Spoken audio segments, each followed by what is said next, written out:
کراچی سے میں ملتان آ رہا تھا، جہاز پر سوار تھا، میرے ساتھ جو صاحب بیٹھے تھے انہوں نے مجھ سے پوچھا کہ کاظمی صاحب سنا ہے کہ اگر آدمی روزہ رکھ کے وہ جھوٹ بولے، روزہ رکھ کے وہ چغلی کھائے، غیبت کرے، روزہ رکھ کے اگر وہ کوئی جھوٹی قسم اٹھائے تو اس کو روزے کا کوئی ثواب نہیں ہوتا؟ میں نے کہا کہ ہاں، یہ تو آقا کریم صلی اللہ علیہ وسلم نے ہمیں خود بتا دیا ہے کہ اللہ کو تمہارے بھوکا پیاسا رہنے کی کوئی ضرورت نہیں ہے۔ اگر تم اس کے احکام کی تعمیل نہ کرو، اگر روزے کا احترام نہ کرو، اگر تقوی کو اختیار نہ کرو، لعلکم تتقون، روزہ کیوں فرض کیا گیا؟ اس کا مقصد تو یہی تھا نا کہ تم متقی ہو جاؤ، اس تقوی حاصل کرو۔ تو اگر تم اس کے مقصد کو فراموش کر دیتے ہو تو اللہ کو تمہاری بھوک پیاس سے کوئی غرض نہیں ہے۔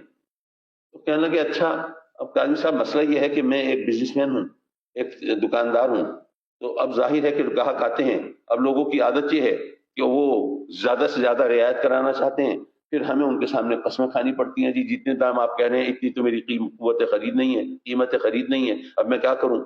تو اس طرح جھوٹی قسمیں کھا کے، جھوٹ بول کے، ادھر ادھر کی باتیں کر کے کسی طرح روزی کماتے ہیں، ورنہ تو ہمارے لیے مشکل ہو جائے۔ تو اگر رمضان کے مہینے میں اگر ہم سچ بولنا شروع کر دیں تو سارا سال وہ سچ ہمارے گلے پڑا رہے گا اور ہم تو روزی نہیں کما سکیں گے۔ تو اب ہماری مجبوری ہے، ہمیں یہ سب کچھ تو کرنا ہے۔ تو یہ کچھ کرنے کی وجہ سے آپ بتا رہے ہیں آقا کریم کا فرمان ہے، ہمارے دین اور مذہب کا راستہ دکھایا ہوا یہ ہے کہ ہمیں روزے کا کوئی فائدہ نہیں ہوگا، تو پھر روزہ نہ ہی رکھیں۔ میں نے کہا جناب آپ نے بھی کمال کیا، یعنی آپ جھوٹ کی خاطر روزہ چھوڑنے کے لیے تیار ہیں، روزے کی خاطر جھوٹ چھوڑنے کے لیے تیار نہیں ہیں۔ لیکن بہرحال یہ تو ایک تانا دینے والی بات ہو گئی۔ میں نے ان سے کہا کہ آپ روزہ ضرور رکھیں۔ کہنے لگے کہ کیوں؟ جب کوئی فائدہ نہیں تو کیوں رکھیں؟ میں نے کہا وہ اس لیے کہ آپ ماشاءاللہ بزنس مین ہیں، آپ جانتے ہیں کہ نقصان سے بچنا بھی تو نفع ہے نا۔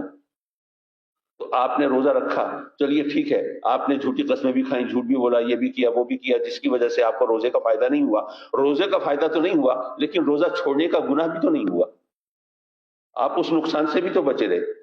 تو اس لیے آپ روزہ رکھ لیا کریں، کیا پتہ رب کائنات آپ کو توفیق دے دے کب آپ روزے کی خاطر یہ چیزیں چھوڑنے کے لیے تیار ہو جائیں۔